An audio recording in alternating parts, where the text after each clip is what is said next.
घर की आती है, करे इशारा किरण तुम्हारी, जैसे हमें बुलाती है।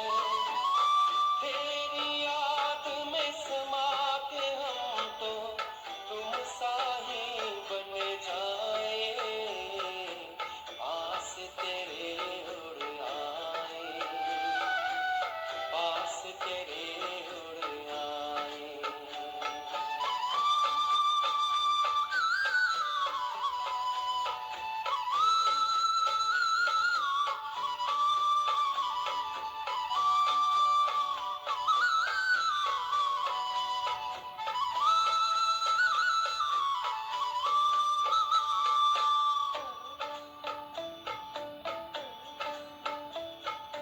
बस कुछ पल की बात है, फिर घर चलना साथ है। हाथ में हाथ तुम्हारे बाबा, प्यार की बरसात है। संगम युग में संग में तेरे, हर पल मिलन मनाए, पास तेरे उड़ आए, पास तेरे उड़ आए।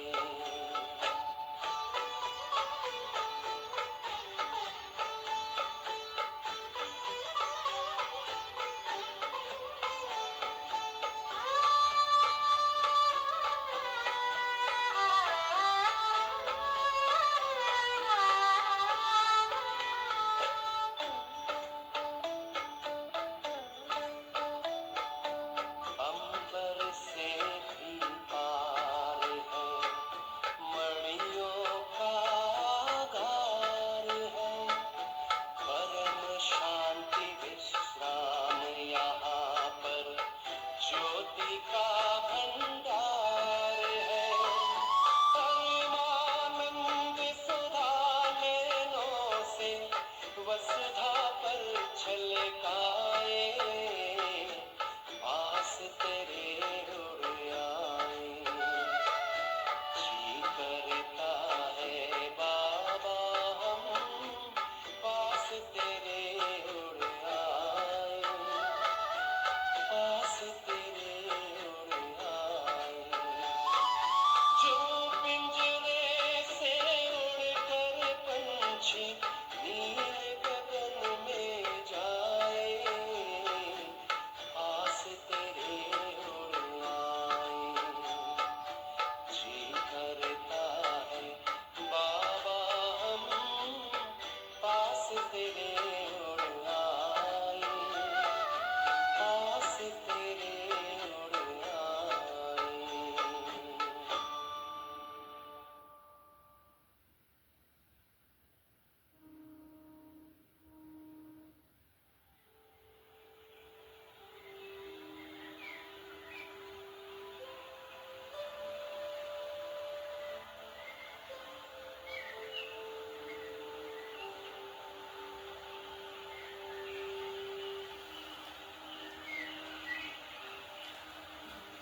ओम शांति।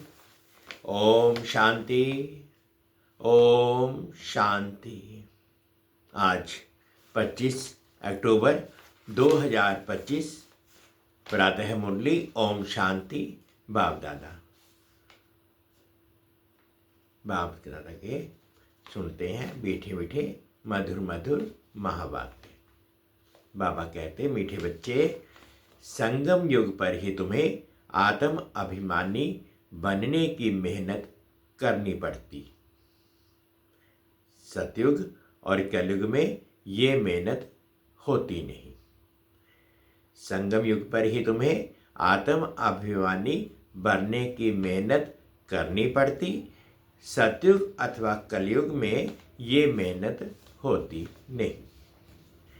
प्रश्न है, श्री कृष्ण का नाम उनके माँ बाप से भी अधिक बाला है, क्यों? उत्तर में बाबा कहते हैं, क्योंकि श्री कृष्ण से पहले जिनका भी जन्म होता है वो जन्म योग वंश में नहीं होता। श्री कृष्ण के माँ बाप ने कोई योग वंश से जन्म नहीं लिया है।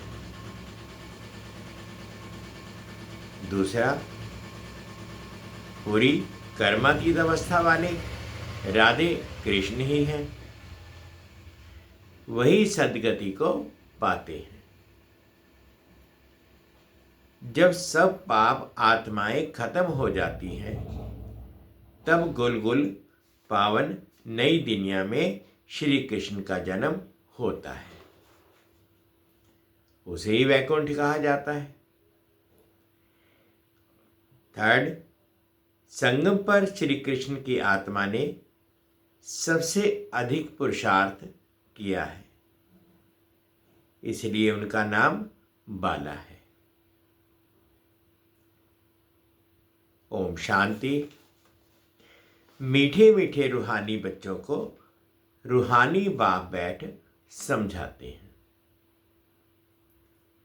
5000 वर्ष के बाद एक ही बार बच्चों को आकर पढ़ाते हैं, पुकारते भी हैं कि हम पतितों को आकर पावन बनाओ।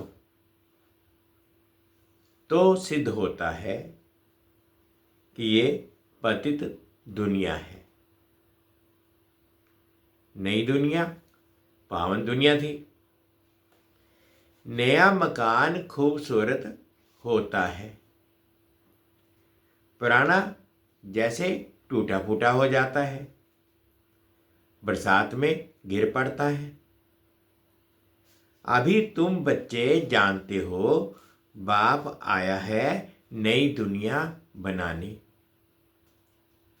अभी पढ़ा रहे हैं, फिर 5000 वर्ष के बाद पढ़ाएंगे। ऐसे कभी कोई साधु संत आदि अपने फॉलोअर्स को नहीं पढ़ाएंगे, उनको ये पता ही नहीं है, ना खेल का पता है, क्योंकि निवृत्ति मार्ग वाले हैं। बाप बिगर कोई भी सृष्टि के आदि मध्य अंत का राज समझा ना सके। आत्म अभिमानी बनने में ही बच्चों को मेहनत होती है, क्योंकि आधा कल्प से में तुम कभी आत्म अभिमानी बने नहीं हो। अब बाप कहते हैं, अपने को आत्मा समझो। ऐसे नहीं कि आत्मा सो परमात्मा, नहीं, अपने को आत्मा समझ परम पिता परमात्मा शिव को याद करना है। याद की यात्रा मुख्य है, जिससे ही तुम पति से पावन बनते हो। इसमें कोई स्थूल बात नहीं, कोई नाक कान आदि नहीं बंद करना है। मूल बात है अपने को आत्मा समझ बाप को याद करना। तुम आधा कल्प से हिरे हुए हैं, देह अभिमान में रहने के। पहले पहले अपने को आत्मा समझेंगे, तब बाप को याद कर सकेंगे। भक्ति मार्ग में भी बाबा बाबा कहते आए हैं। बच्चे जानते हैं सतयुग में एक ही लौकिक बाप है, वहां पारलौकिक बाप को याद नहीं करते हैं क्योंकि सुख है। भक्ति मार्ग में फिर दो बाप बन जाते हैं, लौकिक और पारलौकिक। दुख में सब पारलौकिक बाप को याद करते हैं, सतयुग में भक्ति होती नहीं, वहां तो है ही ज्ञान की प्रारब्ध। ऐसे नहीं कि ज्ञान रहता है, इस समय के ज्ञान की प्रारब्ध मिलती है। बाप तो एक ही बार आते हैं, आधा कल्प बेहद के बाप का सुख का वर्षा रहता है, फिर लौकिक बाप से अल्पकाल का वर्षा मिलता है। ये मनुष्य नहीं समझा सकते। यह है नई बात। 5000 वर्ष में संगम युग पर एक ही बार बाप आते हैं, जबकि कलयुग अंत सतयुग में आदि का संगम होता है, तभी बाप आते हैं नई दुनिया फिर से स्थापन करने। नई दुनिया में इन लक्ष्मी नारायण का राज्य था, फिर त्रेता में राम राज्य था। बाकी देवताओं आदि के जो इतने चित्र बनाए हैं, वे सब है भक्ति मार्ग की सामग्री। बाप कहते हैं इन सब को भूल जाओ, अभी अपने घर को और नई दुनिया को याद करो। ज्ञान मार्ग है, समझ का मार्ग, जिससे तुम 21 जन्म समझदार बन जाते हो। कोई दुख नहीं रहता। सतयुग में कभी कोई ऐसे नहीं कहेंगे कि हमको शांति चाहिए। कहा जाता है ना, मांगने से मरना भला। बाप तुमको ऐसा साहूकार बना देते हैं जो देवताओं को भगवान से कोई चीज मांगने की दरकार नहीं रहती। यहां तो दुआ मांगते रहते हैं। पोप आदि आते हैं तो कितने दुआ लेने आते हैं, लेने जाते हैं। पोप कितनों की शादियां कराते हैं। बाबा तो ये काम नहीं करते। भक्ति मार्ग में जो पास्ट हो गया सो अब हो रहा है, सो फिर रिपीट होगा। दिन प्रतिदिन भारत कितना गिरता रहता है, गिरता जाता है। अभी तुम हो संगम पर, बाकी सब हैं कलयुगी मनुष्य। जब तक यहां ना आए तब तक कुछ भी समझ ना सके कि अभी संगम है, वाह कलयुग में कलयुग है। एक ही घर में बच्चे समझते हैं संगम पर है। बाप कहेंगे हम कलयुग में हैं तो कितनी तकलीफ हो पड़ती है। खान पान आदि का भी झंझट हो पड़ता है। तुम संगम योगी हो, शुद्ध पवित्र भोजन खाने वाले। देवताएं कभी प्याज आदि थोड़े ही खाते हैं। इन देवताओं को कहा ही जाता है निर्विकारी। भक्ति मार्ग में सब तमो प्रधान बन गए हैं। अब बाप कहते हैं सतो प्रधान बनो। कोई ऐसा नहीं जो समझे कि आत्मा पहले सतो प्रधान थी फिर तमो प्रधान बनी है। क्योंकि वह तो आत्मा को निर्लेप कह देते हैं। आत्मा सो परमात्मा है, ऐसे ऐसे कह देते हैं। बाप कहते हैं ज्ञान सागर मैं ही हूं। जो इस देवी देवता धर्म के होंगे वह सब आकर फिर से अपना वर्षा लेंगे। अभी सैंपलिंग लग रही है, तुम समझ जाएंगे यह इतना उच्च पद पाने लायक नहीं है। घर में जाकर शादियां आदि करते छीछी होते रहते हैं, तो समझाया जाता है ऊंच पद पा नहीं सकते। यह राजाई स्थापन हो रही है। बाप कहते हैं मैं तुमको राजाओं का राजा बनाता हूं, तो प्रजा जरूर बनानी पड़े, नहीं तो राज्य कैसे पाएंगे। ये गीता के अक्षर है ना, इनको कहा ही जाता है गीता का युग।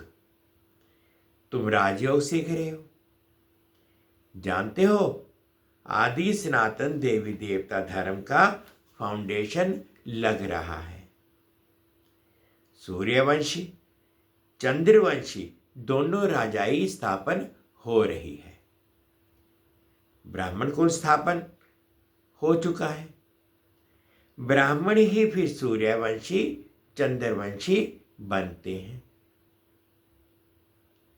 जो अच्छी रीति मेहनत करेंगे वे सूर्यवंशी बनेंगे, और धर्म वाले जो आते हैं वह आते ही हैं अपने धर्म की स्थापना करने।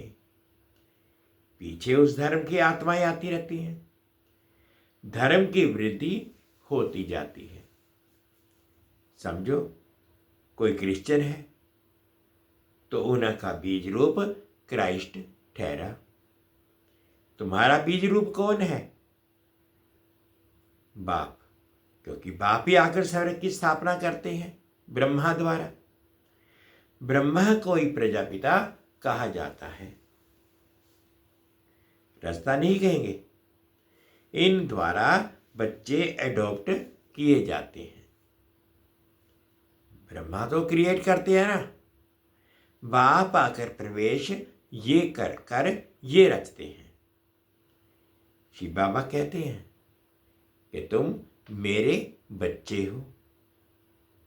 ब्रह्मा भी कहते हैं तुम मेरे साकारी बच्चे हो। अभी तुम काले छीछी बन गए हो, अब फिर ब्राह्मण बने हो।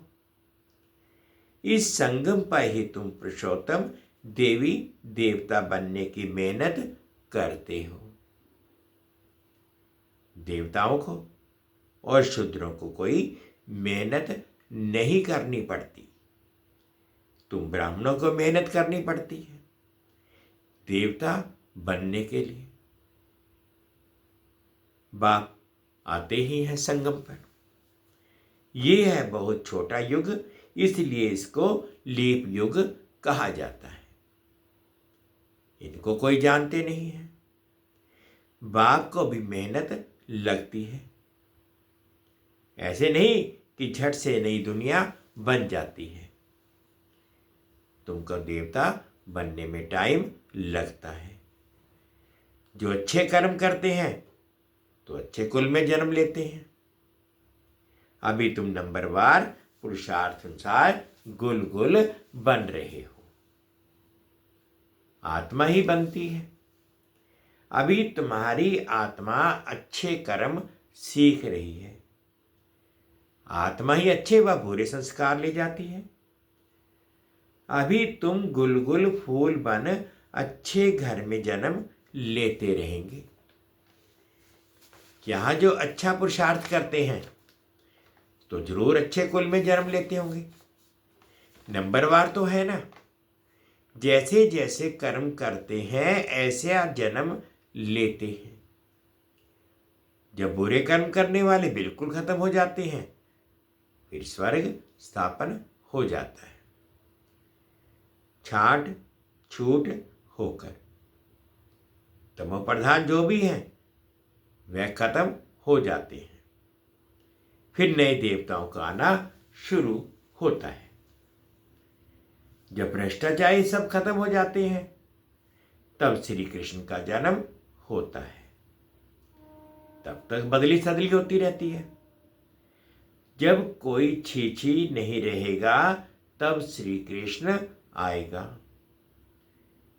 तब तक तुम आते जाते रहेंगे।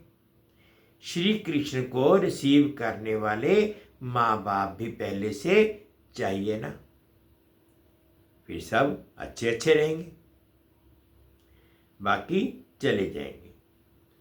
तभी उनको स्वर्ग कहा जाएगा। तुम श्री कृष्ण को रिसीव करने वाले रहेंगे। भल तुम्हारा छी जन्म होगा, क्योंकि रावण राज्य है ना। शुद्ध जन्म तो हो ना सके। गुलगुल पवित्र जन्म श्री कृष्ण का ही पहले पहले होता है। उसके बाद नई दुनिया बैकुंठ कहा जाता है। श्री कृष्ण बिल्कुल गुलगुल नई दुनिया में आएंगे। रावण संप्रदाय बिल्कुल खत्म हो जाएगी। श्री कृष्ण का नाम उनके माँ बाप से भी बहुत बाला है। श्री कृष्ण के माँ बाप का नाम इतना बाला नहीं है। श्री कृष्ण से पहले जिनका जन्म होता है वो योग बल से जन्म नहीं कहेंगे। ऐसे नहीं श्री कृष्ण के माँ बाप ने योग बल से जन्म लिया है, नहीं। अगर ऐसा होता तो उनका नाम भी बाला होता। तो सिद्ध होता है कि उनके माँ बाप ने इतना पुरुषार्थ नहीं किया है जितना श्री कृष्ण ने किया है। ये सब बातें आगे चल तुम समझते जाएंगे। पूरी कर्मातीत अवस्था वाले राधे कृष्ण ही हैं, वही सदगति में आते हैं। पाप आत्माएं सब खत्म हो जाती हैं। तब उन्हों का जन्म होता है। फिर कहेंगे पावन दुनिया। इसलिए श्री कृष्ण का नाम बाला है। माँ बाप इतना नहीं है। आगे चल तुमको बहुत साक्षात्कार होंगे। टाइम तो पड़ा है, तुम किसको भी समझा सकते हो। हम ये बनने के लिए पढ़ रहे हैं। विश्व में इनका राज्य अब स्थापन हो रहा है। हमारे लिए तो नई दुनिया चाहिए। अभी तुमको दैवी संप्रदाय नहीं कहेंगे, तुम हो ब्राह्मण संप्रदाय, देवता बनने वाले। दैवी संप्रदाय बन जाएंगे, फिर तुम्हारी आत्मा और शरीर दोनों स्वच्छ होंगे। अभी तुम संगम योगी पुरुषोत्तम बनने वाले हो। ये सारी मेहनत की बात है। याद से विक्रमादित्य बनना है। तुम खुद कहते हो याद घड़ी घड़ी भूल जाती है। बाबा पिकनिक पर बैठते हैं तो बाबा को ख्याल रहता है। हम याद में नहीं रहेंगे तो बाबा क्या कहेंगे। इसलिए बाबा कहते हैं तुम याद में बैठ पिकनिक करो। कर्म करते माशूक को याद करो तो भी कर्म विनाश होंगे। इसमें ही मेहनत है। याद से आत्मा पवित्र होगी, अविनाशी ज्ञान धन भी जमा होगा। फिर अगर आप पवित्र बन जाते हैं तो सारा ज्ञान बह जाता है। पवित्रता ही मुख्य है। बाप तो अच्छी अच्छी बात ही समझाते हैं। ये सृष्टि के आदि मध्य अंत का ज्ञान और कोई में नहीं है। और जो भी सत्संग आदि हैं वह सब है भक्ति मार्ग के। बाप ने समझाया भक्ति वास्तव में प्रवृत्ति मार्ग वालों को ही करनी है। तुम्हारे में तो कितनी ताकत रहती है, घर बैठे तुमको सुख मिल जाता है। सर्वशक्तिमान से तुम इतनी ताकत लेते हो। सन्यासियों में भी पहले ताकत थी, जंगलों में रहते थे, अभी तो कितने बड़े बड़े फ्लैट बनाकर रहते हैं। अभी वह ताकत नहीं है। जैसे तुम्हारे में भी पहले सुख की ताकत रहती है, फिर गुम हो जाती है। उन्होंने भी पहले शांति की ताकत थी, अब वह ताकत नहीं रही है। आगे तो सच कहते थे कि रचना और रचना को हम नहीं जानते। अभी तो अपने को भगवान शिव हम कर बैठे हैं, कह बैठते हैं। बाप समझाते हैं, इस समय सारा झाड़ तुम प्रधान है, इसलिए सभी का उद्धार करने मैं आता हूं। यह दुनिया ही बदलनी है। सब आत्माएं वापिस चली जाएंगी। एक भी नहीं जिसको ये पता हो कि हमारी आत्मा में अविनाशी पाठ भरा हुआ है, जो फिर से रिपीट होगा करेंगे। आत्मा इतनी छोटी है, इनमें अविनाशी पाठ भरा है, जो कभी विनाश नहीं होता। इसमें बड़ी बुद्धि, अच्छी पवित्र चाहिए। वह तब होगी जब याद की यात्रा में मस्त रहेंगे। मेहनत सिवाय पद थोड़े ही मिलेगा, इसलिए गाया जाता है, चढ़े तो चाके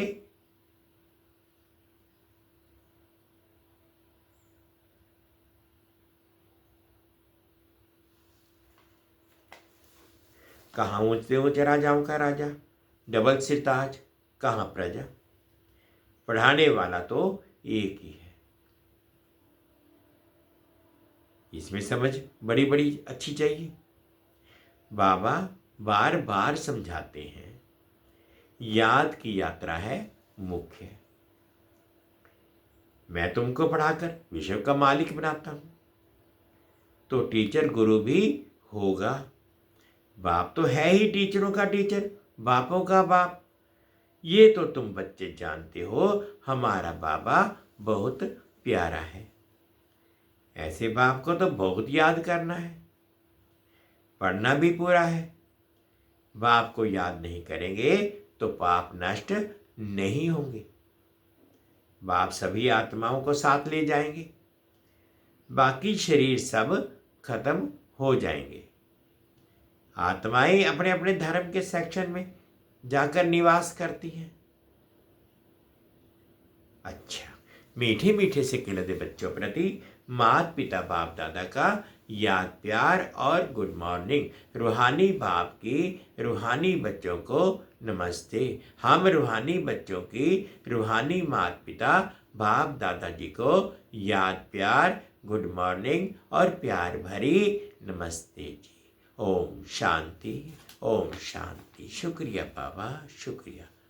धारणा के लिए मुख्य सार में फर्स्ट पॉइंट में बाबा कहते, बुद्धि को पवित्र बनाने के लिए याद की यात्रा में मस्त रहना है। कर्म करते भी एक माशूक को माशूक की याद रहे, तब विक्रमाजीत बनेंगे। सेकंड पॉइंट में बाबा ने कहा, इस छोटे से युग में मनुष्य से देवता बनने की मेहनत करनी है। अच्छे कर्मों के अनुसार अच्छे संस्कारों को धारण कर अच्छे कुल में जाना है। आज बाबा ने मीठा मीठा वरदान दिया, अनुभव करेंगे।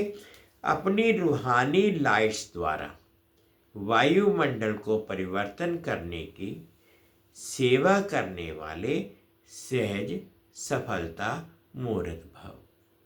अपनी रूहानी लाइट्स द्वारा वायुमंडल को परिवर्तन करने की सेवा करने वाले सहज सफलता मूर्त भव। जैसे साकार सृष्टि में जिस रंग की लाइट जलाते हो वही वातावरण हो जाता है। अगर हरी लाइट होती है तो चारों ओर वही प्रकाश छा जाता है। लाल लाइट जलाते हो तो याद का वायुमंडल बन जाता है। जब स्थूल लाइट वायुमंडल को परिवर्तन कर देती है तो आप लाइट हाउस भी पवित्रता की लाइट व सुख की लाइट से वायुमंडल परिवर्तन करने की सेवा करो तो सफलता मुहूर्त बन जाएंगे। स्थूल लाइट आंखों से देखते हैं, रूहानी लाइट अनुभव से जानेंगे। स्लोगन है, व्यर्थ बातों में समय और संकल्प गंवाना ये भी अपवित्रता है। व्यर्थ बातों में समय और संकल्प गंवाना भी अपवित्रता है। अव्यक्तिशाली है। स्वयं और सर्व के प्रति मनसा द्वारा योग की शक्तियों का प्रयोग करो। कोई भी खजाना कम खर्च करके अधिक प्राप्ति कर लेना, यही योग का प्रयोग है। मेहनत कम सफलता ज़्यादा, इस विधि से प्रयोग करो।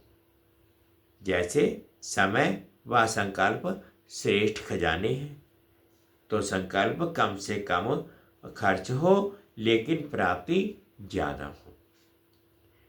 जो साधारण व्यक्ति 2-4 मिनट संकल्प चलाने के बाद, सोचने के बाद सफलता या प्राप्ति कर सकता है, वह आप 1-2 सेकंड में कर सकते हो। इसको कहते हैं कम खर्चा वाला नशीन। खर्च कम करो लेकिन प्राप्ति 100 गुना हो। इससे समय की व संकल्प की जो बचत होगी वह औरों की सेवा में लगा सकेंगे, दान पुण्य कर सकेंगे। यही योग का प्रयोग है।